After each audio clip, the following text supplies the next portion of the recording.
Another week, another trading cycles video. We have made it to week 46 of the year 2023. My name is Eric, and you've joined us here today, as you do every week, I hope. If you are new here, get subscribed, hit the bell notification icon if you haven't done so already, so you get notified when we upload next. And also, if you like the video, just click the like button. Just do it now. Just get it out the way with. If you have any questions pop up throughout the video, leave those in the comments, and we will surely get back to you. Before we move on here, and before I give word over to my friend here, Urmas, I do want to remind you that we do not provide financial advice here. All the content that we share is intended for educational purposes only, and always rate to price and not the prediction. So how are you, Urmas? Hopefully good, like every other week here. I'm good, yeah, thank you. I'm doing all right, yeah. I hope everyone else as well, and markets are doing quite well as well, yeah, as we saw last week. So let's have a look what we got here and what might happen next. So as always, we will have a look back a bit, and then we'll look ahead, a week ahead, yeah. So last week we did show that seasonally we have some volatile times ahead, and we thought that top will gonna be on Wednesday, on the 8th, yeah. And what actually happened then was that market was fairly positive in the first half of the week. Thursday was quite negative, but Friday, oh dear, that was quite good rally, yeah. So that's something we didn't expect, and that didn't show up in the statistical figures either, but it went very well. And obviously we are in seasonal so to say growth period, so that is one of the best periods of the year, and therefore yes, the prices are kind of pushing to the upside quite heavily at this time, yeah. So, and same picture was for Qs as well. So basically Qs didn't show that kind of positivity like S&P did, but still the pattern was quite similar, yeah. All right. Now the 50-day moving average did give up a bit, and we'll look into that. Why is that? Yeah, basically, and same pattern is going on with 200-day moving average as well. So the broad market was fairly negative, but yes, S&P and Qs did shoot up like a rocket still on Friday. So these are quite interesting moves we got going on. So market's got some moves at this time, yeah. Now sector rotation is still moving in that wiggly pattern as well. So there is no proper pattern, and it's not moving clockwise. But yeah, as we've seen for a couple of weeks now already, communication and technology have been quite positive, and they are heading up. Communication has reached leader zone. Well, technology is almost there, yeah. So just peaking above that line here. All right. And indeed, it has been one of the best sectors in the past 5 weeks, so 6.7% growth. All right. Now, fear and greed index surprisingly didn't move anywhere, so it was 42 and remained 42. So no movement there. Fear is still taking over at the moment, yeah. Now, astrologically, we had some volatility there, which we did obviously expect. I was a bit more negative towards the end of the week because we got or had some surprising or unexpected energies going on there. Although, as we did go through that Mars-Uranus opposition aspect, which was exact yesterday, that tends to show the market up, yeah. If you look at the history, yeah? So basically there is or might be that sort of play in action as well. So a bit cautiousness, obviously, in regards. So we might see some tendency to the downside in the next week or coming weeks. Also, we had a holiday weekend in US, so that's also something that points usually to the market rally before the holiday weekend, and obviously then after that there tends to be some decline again. Yeah, so that's something to bear in mind. Now, oh yeah, next week, what we got going on here. So next week, tomorrow, we will have new moon appearing here, and also Sun opposes Uranus, and that might bring some volatility into the market again. There might be some surprising events going on, which might cause market to move quite heavily up or down. Yeah, and weekend or towards the weekend, rather on Friday, we got some speculative energies going on, so there might be more willingness to take risks, and obviously you need to be aware of those risks, otherwise you might make some silly mistakes there, yeah, which might cost quite heavily. So something to be aware of. Alrighty, now seasonally we are still in that growth zone as we spoke, yeah. So it is starting to turn now, but still the energies are there up until the end of year. So there might be some decline along the way, but by the end of year, usually the market should be higher than they were before November starts, yeah, or started. Our 60-year cycle or decade cycle, it did show a bit of a rise last week, and now this week it's pointing to the downside again. So we'll see how it's gonna play out then. Mars cycle is still to the upside.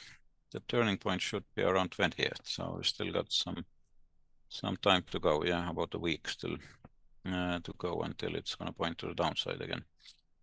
And Mercury cycle is pointing to the bottom in somewhere in December. Yeah? Now, yeah, that Mars-Uranus cycle, we did talk about it last week, and as we see, yes, it is almost reaching the top, or at least a temporary top, when it's getting exact, and we had exact aspect yesterday on the 11th, yeah? So that's something to bear in mind, yeah. Now, VIX index is still in the danger zone a bit, so there might be some volatility growing. The next week's seasonal pattern is here as well. So what we see from here, so for spiders, the lowest point should be on Tuesday, and the highest point is showing up on Thursday, the 16th, yeah. And quite similar pattern in regards to Qs as well, yeah. So Tuesday low, Thursday high. And statistical pattern is basically the same, yeah. So Tuesday is one of the red days, and Monday is quite heavy growth day statistically for spiders. And second half of the week tends to be rather positive, yeah. And yes, as you see, we are in that green zone. So basically we are in very good growth times at the moment, all right. Now, in macro view, last week we had IMF, what was it, annual conference or something, yeah? I'm not sure what it's called exactly, but we did see Powell speaking there, and Christine Lagarde. So basically there were lots of speeches, and that caused some volatility on the markets as well, yeah? So that's what we saw actually in the price action. Next week, we will see some inflation numbers coming out. We will see some retail numbers coming out, and also Eurozone inflation numbers. So we will see if the inflation is getting under control, or are there some surprises coming up. Possibly there could be good news, yeah. Now, what else we got? That's about it, I think. So let's get back to the charts. In regards S&P, so let's have a look at those patterns that we have drawn here. So at the moment we are in good growth zone, as we said, yeah. And basically, the next resistance zone is still quite far away, yeah. So there's still some room to grow. Somewhere around maybe 4,500 level, yeah. We might see some resistance coming up for spiders, yeah.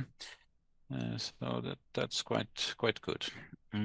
So let's have a look. Yeah, I wanted to show what the broad market is doing. So obviously, that's what we saw on S&P, and basically the same was true for Dow Jones and also Nasdaq. They were all growing in the week, yeah. But if you look at Spider's equal weighted index, yeah, then what we see, it was fairly negative, yeah. So basically, it ended up lower than the week began, yeah. And same thing for Russell 2000. Well, let me see. That's not the one. Yeah, that's one.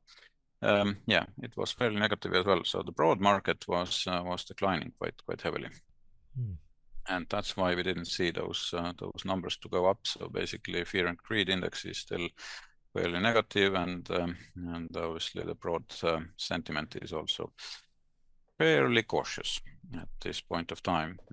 But what we did see were some technology stocks heading up very heavily, and that's basically what was causing indexes to go up, or major indexes at least going up. Yeah. All right.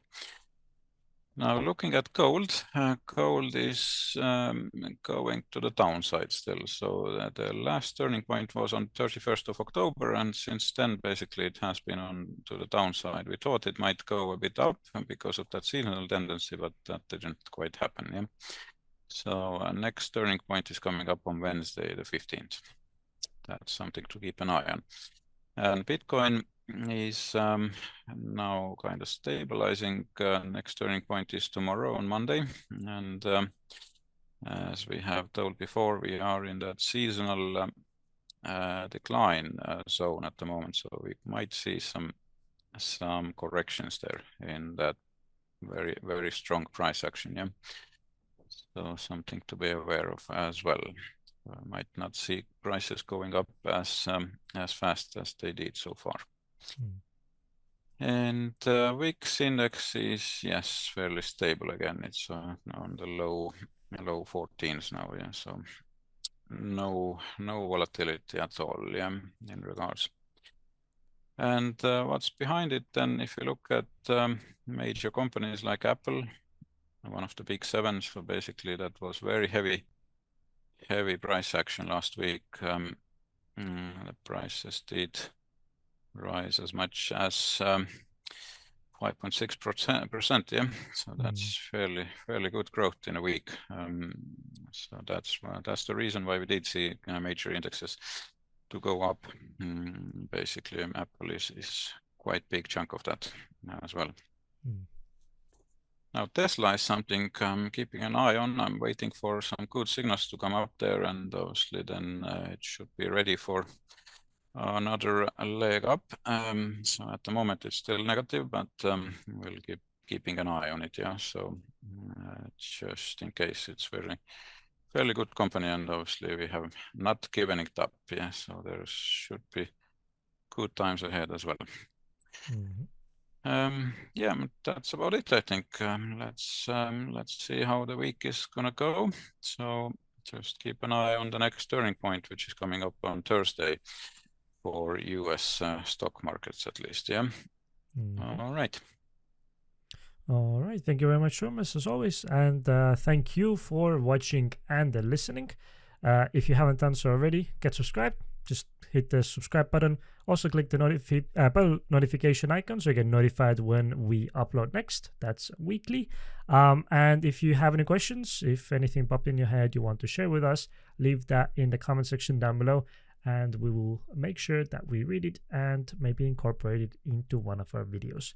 But that's it for me. I hope you have a great week ahead. Bye-bye. Have a fantastic week. Yes. See you in a week's time. Yeah.